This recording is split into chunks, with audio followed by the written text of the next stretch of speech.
Hey guys, what's up? So we are continuing the discussion on how the disaster is managed in India. Okay, so disaster management and disasters, and we are dealing with in this particular lesson why the pre-disaster management is required to begin with. Okay, so in the previous lesson we discovered why, what are the hierarchies and what are the challenges in disaster management in India. So disaster preparedness will facilitate the following process. So first of all, clarify the authority, responsibility and their relationship, like who is responsible for what, for ensuring the works get done, distribute decision making authority among the various team members and the existing organizational units. Okay. Then establish the control system. So this is the second point. So everybody knows who is in charge, whose command we have to listen, and whose order we need to move forward. So streamlining the process of command and control under a broad preparedness plan.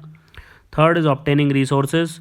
So obtain the funds, personnel, supplies and equipment which is necessary for doing the project activities. So that point is also out of the way. Then fourth point is establishing information system. So determine the nature of information which is very necessary for carrying out the activities, identifying the sources of such information, setting up reporting plan systems for the project. So these are the objectives of why the pre-disaster management is required, and this is the relevant explanation. So you need to know who is in charge, what is the control system, and how the information is going to flow, and how the funds, personnel etc. will come to the rescue. Then directing and controlling. So how will you motivate the staff, how will you execute project activities, who will obtain the information for control, taking corrective action, because as and when you go you'll realize that the directives have to be changed slightly or modified in light of the certain events. Then monitoring and evaluation is the final part. So monitoring the preparedness plan from time to time, updating it if need be, and finally evaluating it. So types of preparedness of disaster. In this, basically you want to see how prepared you are for the disaster and in which classification you fall. So first is target oriented preparedness. Okay, so it is basically targeted towards different vulnerable groups. Okay, so they are all preparedness plans are also very target specific. For example, you can have a target for vulnerable groups like women, children, elderly, disabled. Then there has to be livestock would need a specific preparedness plan. Livestock means right, goats, cattle, etc. Then there could be health preparedness plans, risk reduction preparedness plans, awareness generation plans. So these are very specific target oriented preparedness. And second is task oriented preparedness. So through preparedness planning, communities can assist and support the various agencies which are involved in preparedness to carve out the following tasks. So first of all, you need to map and plan accordingly, otherwise you will not be able to do anything. Mapping and planning basically means which are the vulnerable areas, where can disaster strike, and how can we plan for that. Then you have to form disaster task forces who will handle these disasters as and when they arrive. Then train these members of task force, and if you have other volunteers, fine, train them. Otherwise, if you don't build the capacity, then there is no point. Okay. Training of members of task force and other volunteers. So that point is also there, and then it's followed by creating structures for coordination, how you are going to coordinate amongst each other. Then promoting various awareness campaigns. So that is also very important, because if you do not spread awareness about disaster, then all the process will be of no use. Then operationalizing disaster management. So that point is also there. And then finally recruiting personnel for relief and distribution tasks. Then the third point is disaster oriented preparedness. So it takes place at two different levels, structural and non-structural level. So what do you mean by non-structural level? So non-structural preparedness measures include administrative and regulatory legislation. So this is the first point. Insurance schemes, IET, information, education and training. Fourth point is community participation. Fifth point is community action groups. So these are the points under the non-structural preparedness for disaster oriented preparedness. Then responding to the warning systems, just in case, let's say if tsunami is saying that tsunami is coming in 3 hours, how are you going to respond to it? If it is saying cyclone is coming in 10 days, how are you going to respond to it? Institution building basically means that, let's say election commission, Supreme Court. So these institutions ensure that the things are done without any favor or fervor. Similarly, here you need some institutions who do not get influenced, who show transparency, accountability, etc. Then there is provision of incentives, then creation of public awareness. So all these points become important. Then structural preparedness measures are proactive and reactive measures. And proactive basically means then the disaster has not struck and you think that this should be done. Reactive basically means when the super cyclone has stricken in 1999, thousands of people have died. Now we do something. So these are basically used to arrest the adverse impact of disasters, and these measures would vary from disaster to the disaster. Now, what are the constraints in disaster preparedness? There are obviously a lot of constraints in disaster preparedness. So it includes, let's say, traditional outlook. First of all, people are still backward looking. Similarly, policymakers are also very backward looking sometimes. And cost worries, basically you do not have sufficient budget, and it will go way beyond, so that is also there. Then third is mismatched priorities. People don't know what is important, what is not. So mismatched priority is also a very big issue. Then fourth is political issues. Many people that the disaster management is not at the top priority sometimes. Then huge developmental problems are there. Then burden of local, social and cultural issues. People don't want to do it proactively. Their culture prohibits it. They are not that aware about disasters. Then lopsided disaster management activities. Okay, they are not practical, and they are favoring only one type of disaster and they are ignoring other type of disaster totally. Then there is a huge public apathy. Even if government wants to implement it, public is simply not ready to do it. So that point is also there. I'll agree with it. Then top down approach, very much it is quite top down, and people are not consulted, the community is not consulted basically. And there is obviously a huge resource crunch as well. Even if all the intentions are there, you simply do not have enough resources, you do not have enough money to implement these disaster prevention preparedness. Now, how can you overcome these constraints? Obviously constraints are a lot, but we still have to overcome, right? Even if the resources are not there, we still need to do this thing. First and the foremost is IEC, that is information, education and communication. Awareness generation is a very good tool to do this. And second is community participation. So that point is also will help you a lot. Then right prioritization. So this also helps. Then activating insurance schemes. Then psychological preparedness will also help. Recognizing the role of traditional wisdom, whatever people know in that particular area, how they have tackled like this disaster for thousands of years. And mainstreaming disaster related works and conflict resolution. So you can use these points to overcome these constraints. So thank you for watching this lesson. Hey guys, what's up? So let us continue the discussion on disaster and disaster management. So now let us start with the role of NDMA in prevention and mitigation of disaster. How does NDMA figures in this?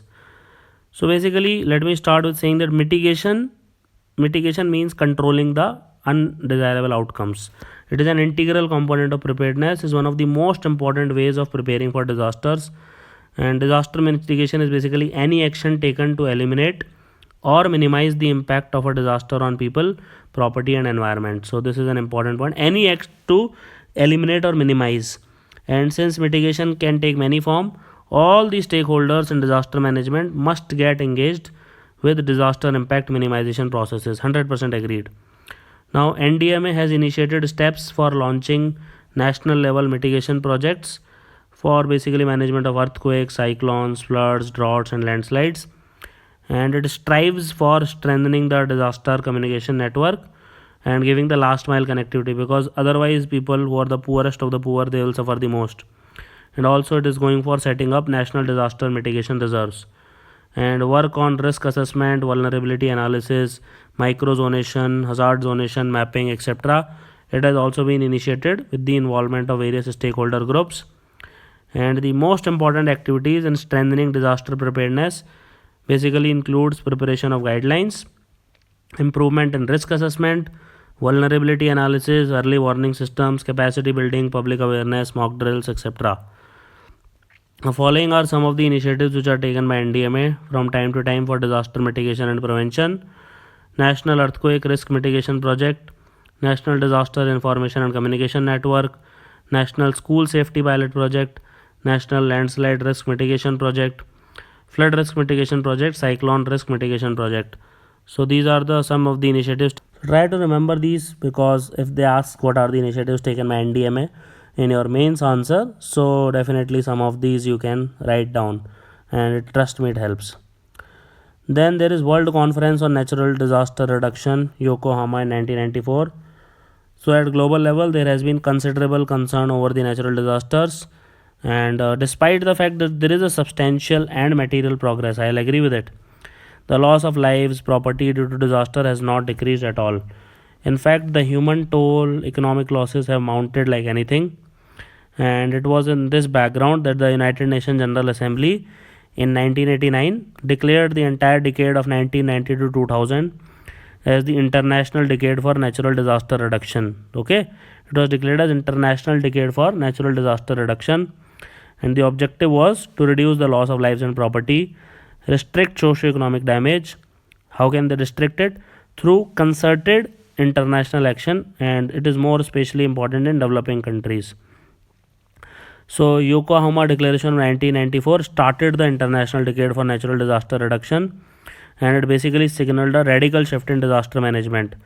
So earlier, the practice of disaster management being regarded as the most efficient manner of responding to actual emergencies, it was completely replaced by a holistic approach, pre-disaster, disaster, post-disaster kind of an approach.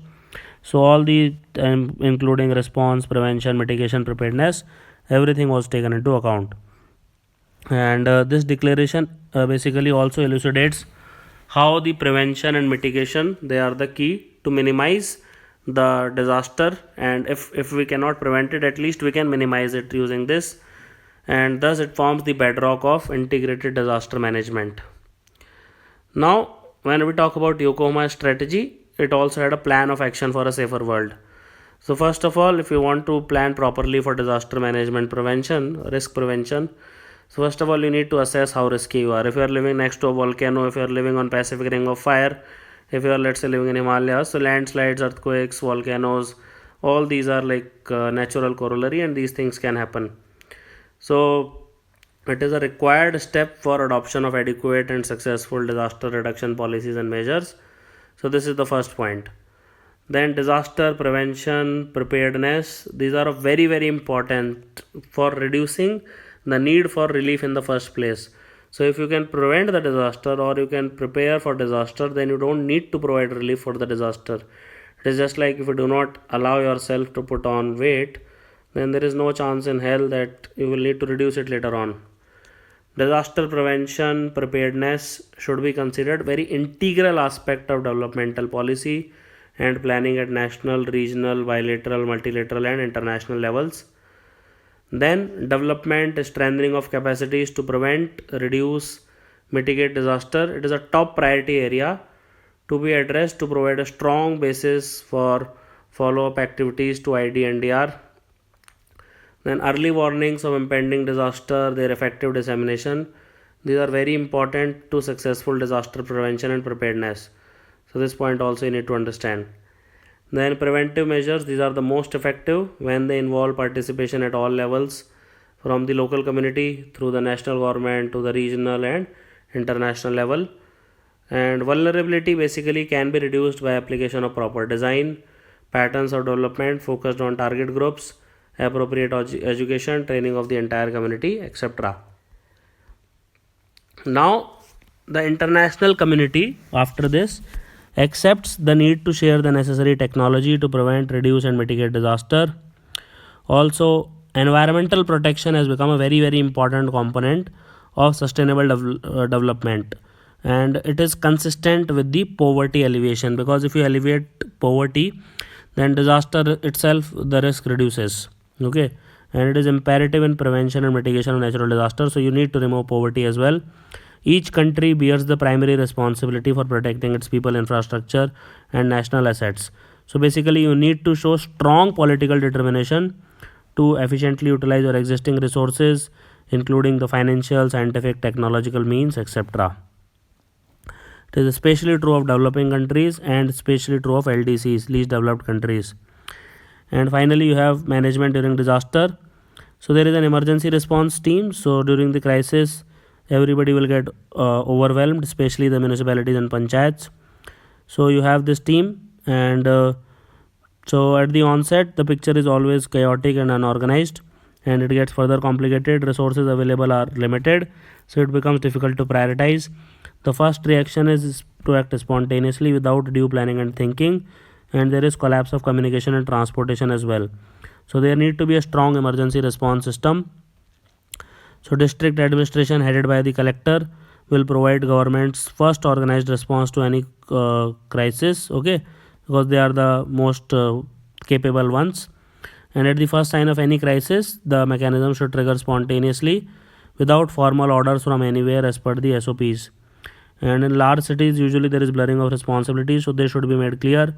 An emergency response plan should also identify resources from where human resources logistics will come. And finally, the first step should be rescue, and the second is relief. So immediate response is to launch rescue operations to save human lives, thereafter animal lives, and thereafter property. And rescue operations have to be carried over a short period of time, because window is few hours to few days maximum. Mobilize all the local efforts, use volunteers, civil defense, any personnel, police, any car, everything. And because one of the collector told me like he stopped all the cars and they were used there. And as the rescue operations are on, the phase for the providing relief will start. So the basic minimum necessity like food, clothing, shelter, medicines, etc. need to be provided, and it can last for a few weeks, and NGOs play a particularly important role in relief phase. So thank you for watching this lesson. Hi guys, what's up? So we will continue the discussion on disasters and disaster management, and this is presented by me, Saini. So let us get started, and we will cover the post disaster management, that is the recovery, relief. All these points we will cover in this particular lesson. Okay, so while emergency response is very vital, as it will help to save the human lives, it will also provide relief, but the ultimate objective is to restoration of the devastated lives, because if tsunami comes, then households will be destroyed. So ultimately you need to restore them. So international strategy for disaster reduction defines recovery as decisions and actions which are taken after a disaster with a view to restore or improve the pre-disaster living conditions of the community, while encouraging and facilitating necessary adjustments to reduce the disaster risk. So basically either you make them as good as they were pre-disaster or try to improve them slightly. So that is what is called as recovery. So the pre-disaster phase and the post-disaster phase should be equal. Obviously, even if you reach 80-90% of pre-disaster phase, so that is like always considered great recovery. So it should not only encompass social, economic and psychological rehabilitation, but it has to go beyond by addressing the underlying cause of disaster. So that is also important. And recovery efforts following rescue and relief in any disaster, it basically can be classified into two types: short-term and long-term recovery efforts. Short-term activities, what will it include? It will include clearance of debris, providing semi-permanent shelter, ensuring sanitation, restoring lifelines, while the long-term activities involves building a safer and more sustainable livelihood. The first step after stabilizing the situation by providing sufficient relief, what you will do is you will assess the damage, how much damage has been caused, and each major disaster it is followed by an assessment exercise to see whether it is a very big disaster or that not that big disaster. A meticulously executed assessment exercise, it will provide an ideal base for the rehab efforts. Now based on the assessment of the damage and the need of the hour, a recovery strategy has to be formulated. A proper recovery strategy has to be formulated. Okay, and strategy should basically include all the interventions. It can be economic, social, political, psychological. All these points are correct here. And the resources basically should be identified, and the roles and responsibilities of all the concerned should be defined. Now these recovery activities basically they are taken up by the government agencies, local bodies, international agencies, voluntary organizations through separate, overlapping and uncoordinated intervention. So that is like really sad that these government departments and various agencies do not coordinate amongst each other. Now role of voluntary organizations like international organization like Red Cross, it becomes extremely useful for downscaling the impact of disaster. They can really take the hit, and they are often better equipped to handle some aspect of accident relief and post disaster rehabilitation than any other organization. Now these recovery plan should incorporate measures to reduce vulnerability by building community resilience. So if the community is resilient to it, then the disaster mitigation can be done to a large extent. Now, how can communities build resilience? So it can be, disaster risk reduction can be effective if the communities feel that their needs are being met and they can participate in it. And community also has a huge repository of knowledge. They know that this disaster struck earlier also, so they know exactly how to deal with it, and they have huge knowledge and skills which evolved traditionally, and these can be integrated in the risk reduction process. Information, education and communication is the only way forward. So you need to inform, educate and communicate to the community about the DRR. DRR is disaster risk reduction, and even to impart skills and assign specific roles to the members of the community, so that the first responses from the community is at least a well coordinated one. Now, how can this be achieved? It can be achieved by undertaking location specific training programs for the community, mainstreaming the crisis management in education, mainstreaming crisis management and training programs, etc. But after the recovery phase, there is a more comprehensive assessment of all the aspect of disaster management is required, otherwise it will not be that successful. And it is necessary to conduct a detailed evaluation of all aspects of crisis management. So this should bring out the strengths, the weaknesses of the disaster management machinery. It should also provide the basis for future improvements. Now the post disaster recovery phase, it basically provides a window of opportunity for DRR, that is disaster risk reduction, and risk reduction aspect should therefore be built into the redevelopment process itself, so that the next time when disaster strike, that particular community or that particular location is not that vulnerable to the disaster. Now recovery has to be treated as an opportunity. So disaster can lead to a development opportunity, and you can build it better than ever before. So it can become a development opportunity if the relief efforts do not merely restore the poor status quo ante, but rather it put people on a path to sustainable development. So if that can be done, nothing like it at all. Now the goal in the transition phase must be to avoid a circularity of risk. So that point you need to understand. These points are important points. So guiding principles of post disaster recovery includes mainstreaming the disaster risk reduction in the recovery or development process. Second point is to improve or maintain the coordination. Third point is promoting participatory approaches, decentralized planning, programming for recovery. Fourth point is enhancing safety standards and integrating risk reduction in reconstruction and development. Okay. Improving the living conditions of the affected communities and sectors. Building local and national capacities for increasing resilience, risk management and sustainable development. Taking advantages of various initiatives that are going on, gender sensibility, demonstrative effects, and finally monitoring, evaluating and learning. So these are the points which can help in the post disaster recovery of a particular place. Now there are a lot of gender issues, and the weaker sections are particularly vulnerable in the disaster management kind of a scenario. So women and children, like the most vulnerable group, so they are the most adversely affected in disasters, particularly if it is a natural disaster, and they suffer the most. The basic reason is that there is a huge gender disparity which exists in our society. Women usually have little say in decision making, particularly outside the household. They are comparatively less literate, they have lesser mobility, and they are dependent on men in most of the matters. So they are usually not consulted in the decision making process in the community. They have a lesser role in all the activities, and this disadvantage situation will get aggravated in various crisis situation. Okay. And as a result, whether it is the disaster preparedness plans or during the relief and rescue operations, special needs to be given to women, including their psychological and physical health and well-being. They are usually not adequately addressed. So all the disaster management policies and plans, including disaster preparedness and mitigation, relief and rescue operations, specially has to address the vulnerability of both women and children during the disasters. And this would involve women in all disaster preparedness and mitigation plans. And the same principle apply to other vulnerable sections like children, elderly and physically challenged. So thank you for watching this lesson. Have an awesome day. Hey guys, what's up? So let us discuss the disaster and disaster management in India. This is the last lesson in this course where we will discuss community based disaster management and also we'll discuss use of science and technology in disaster management.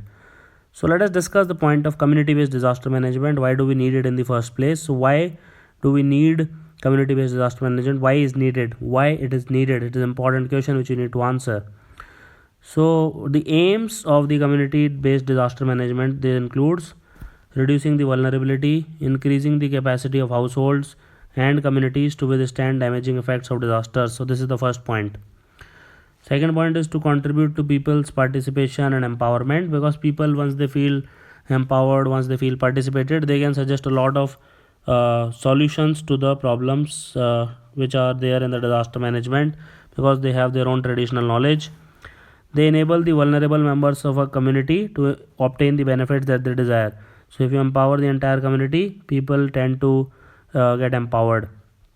And then the community will gain from the collective participation in the identification, planning, implementation and risk reduction processes. See, it is always better if you involve the local people. It is, trust me, it is always better because of these particular reasons.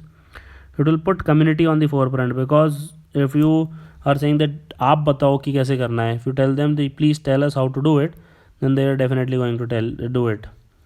Then it will promote a bottom up approach, working in harmony with the top down approach to address the various challenges and difficulties. So these are the various points on community based disaster management and why do we need it in the first place. Then how community based disaster management is useful, why it is useful. So because the communities are the first responders, it is very useful. So community based disaster management plans to safeguard lives, livelihood, property, and that is why involvement of community or people are integral, because see, they are the people who are there, and be sources of useful ideas like those based on indigenous and technical knowledge and skills. So that is important. Then help adopt technical inputs emanating from outside in order to assimilate various innovations which can be more pertinent under local conditions. Third point is to set an example to others by testing new knowledge, skills, techniques that they have gained besides institutional interventions formulated by the government. So these are important points. Fourth is to increase the possibility of coordinated action to help in mitigating of disasters. But apart from that, it will also bring them together to address the issue collectively. Fifth point is be more appropriately reflected in the development programs. So that is also correct. Then what are the components of community based disaster management? There are a lot of components of this. So it has risk assessment and vulnerability analysis, like I have told 1,000 times till now, that the first and the foremost step is risk assessment and vulnerability analysis. Then resource analysis and mobilization. Then third is warning system and its dissemination. So that point is also very important.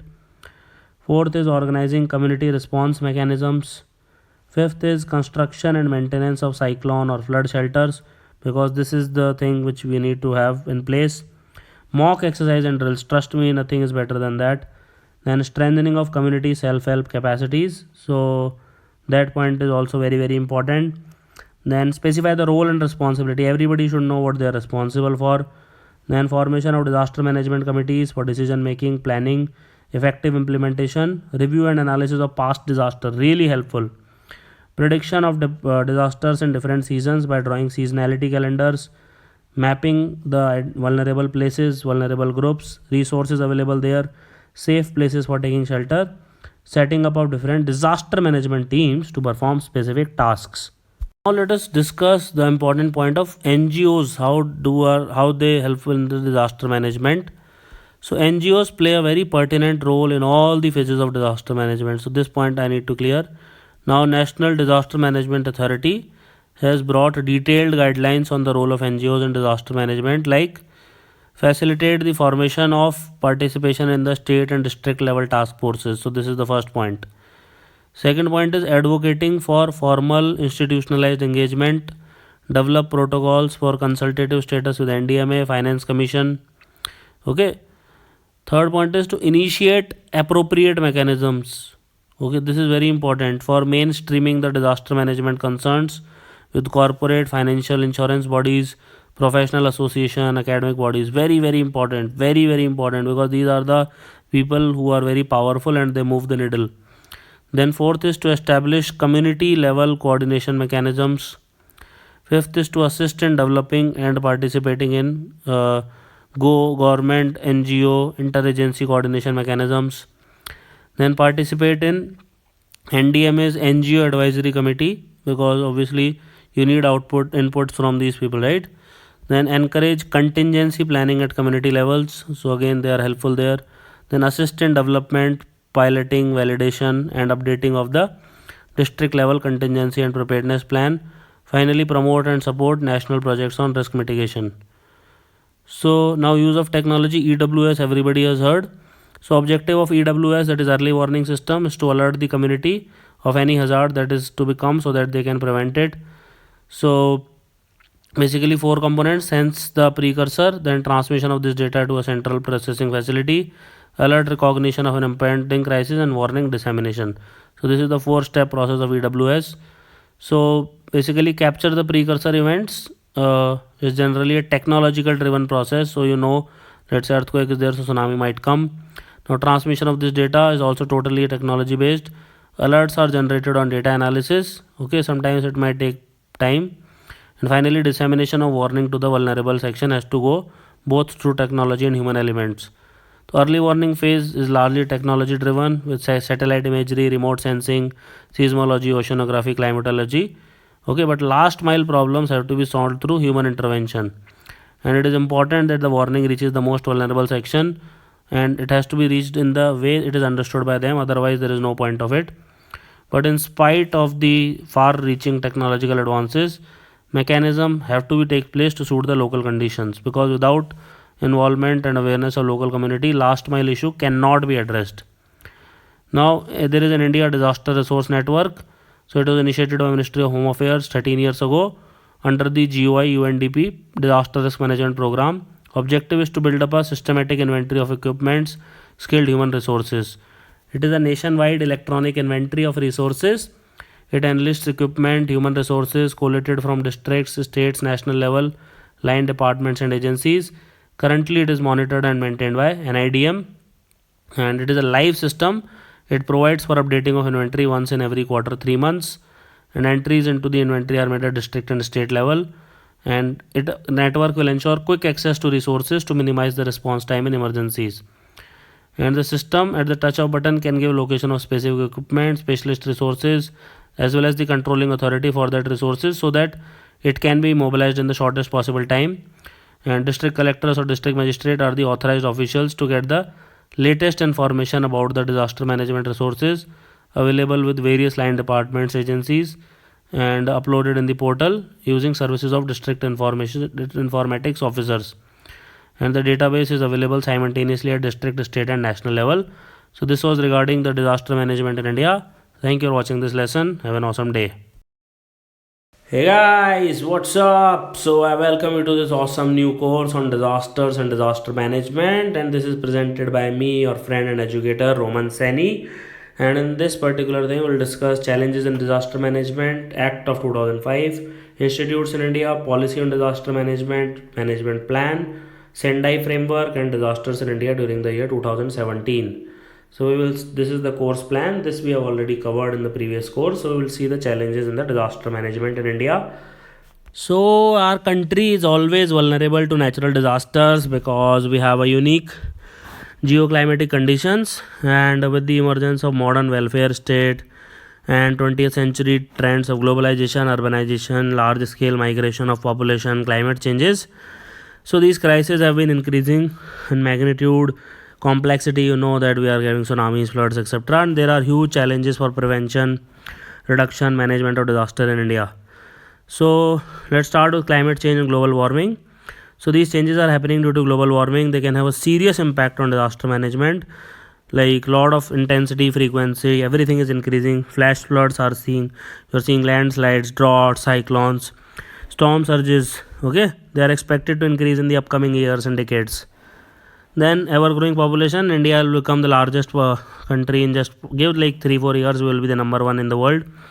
So rapid population growth, particularly in urban areas of developing nations, it is like seriously it will threaten the disasters. If a crisis arrive, it will convert into disaster. Phenomena results in the construction of apartments, buildings, industries. They do not follow safety laws, example building bylaws, etc.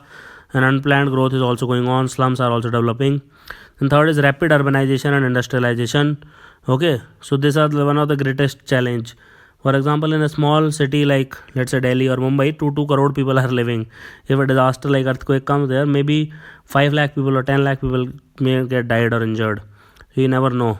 Okay, then developing within the high risk zones. Let's say northeast India is a very high risk zone. If there is not that much density, but there are some high risk zones like Himalayan regions. So the density of population is also increasing, and it can lead to catastrophe.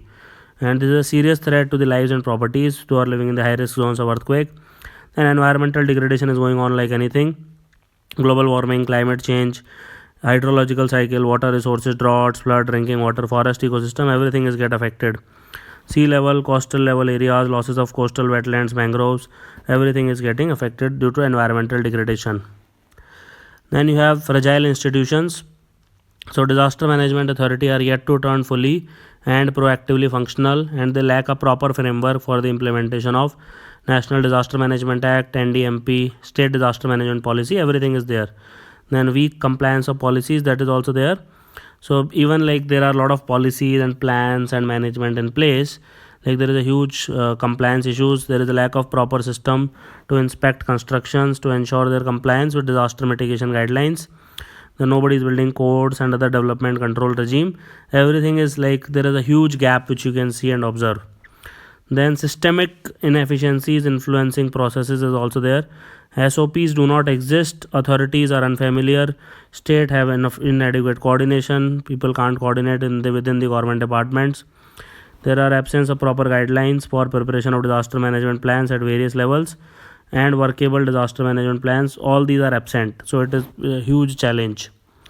Now in the future also there is a growing need to look at disaster from a developmental perspective, because it can have a devastating effect on communities, and you can like let's say you can become 20 years in lack in development. And one of the biggest lacuna in the process of disaster management has been the overlooking of unnatural disasters. Okay, now the global situation is such, unnatural disaster can hit 9/11, Bhopal gas tragedy, all these are unnatural disasters. Okay, so like nuclear, biological, chemical warfare, if somebody releases let's say some gas or some bacteria, anthrax, then I don't know how they will control it. In the field of public health, science has done a major victory over epidemic, but new pandemics are coming, H1N1, H5N1, etc. Drug resistant microbes are increasing, more deadly diseases are in the news. So the frequency of wars has declined, no doubt. Modern weapons, mass urbanization have increased manifold. So any day if the war happens, then you know what will happen, right? Nuclear weapons can be used. And terrorism has created new types of crisis. It has increased dependence on communication, computer networks, even cyber security, cyber terrorism, everything is happening. Some ransomware, okay, Far Cry. So like there are so many threats, so many disaster can happen. Do you think it is an easy task? If there is a virus which infects let's say defense equipments, then everybody is gone, right? Phenomena like modernization, information explosion, transnational migration, economic interdependence among nations, all of these have come together and contributed to extend the impact of crisis situation over larger areas. Hence, unnatural disaster is also a very serious challenge to India. Now, emergence of institutional arrangement in India. So, in 1990s, like permanent and institutionalized setup started to begin under Ministry of Agriculture, and it was called because it was International Decade for Natural Disaster Reduction. So there are a lot of earthquake. Latur is a place in Maharashtra, Malpa landslide, Odisha super cyclone, Bhuj earthquake in Gujarat. I have felt Bhuj earthquake. A high powered committee under the chairmanship of Secretary Ministry of Agriculture. Now can you see like what will Agriculture Ministry will do in disaster reduction? But anyway, funny things happen in India. So there was a shift in policy from an approach of relief through financial aid to a holistic one for addressing the disaster management. And the disaster management division, it was shifted under the Ministry of Home Affairs in 2002, which makes much more sense. So NDMA has been established at the center, SDMA has been established at state, DDMA has been established at district level. There is also NCMA, that is National Crisis Management Committee, also functions at the central level. And nodal ministries which are identified for different disaster types, they function under the overall guidance of the Ministry of Home Affairs. And this makes the stakeholders interact at different levels within the disaster management framework. So basically two structure coexist at present. Firstly, the structure is very hierarchical and functions at 4 levels, that is center, state, district and local level. And secondly, it is a multi-stakeholder setup, that is the structure draws involvement of various ministries, government departments and administrative bodies. And finally, there is a National Crisis Management Committee. It is headed by the CAPSAC, which is the highest position of IAS, and he coordinates and guides the work of different departments of Government of India. And the other members of this committee includes the Secretary to the Prime Minister, Secretaries of the Ministry of Home Affairs, Defence, Information Broadcasting, Raw, NDMA, etc. And NCMC has inherent advantages. Why? Because since all the secretaries are at one place, it can ensure quick decisions, immediate implementation, which you need, right? Because crisis management committee should be very quick. And it reviews and monitors crisis situation on a regular basis. It gives direction to the crisis management group. And Central Relief Commissioner in the Ministry of Home Affairs is the chairman of the crisis management group. And in the event of natural disaster, CMG will meet frequently to review the relief operations, and it can extend all possible assistance required by the states, so that whatever the situation it can be overcome effectively. And NCMC can give directions to any ministry, department, organization for specific action needed for meeting the crisis situation. Thank you for watching this lesson. We'll continue the course.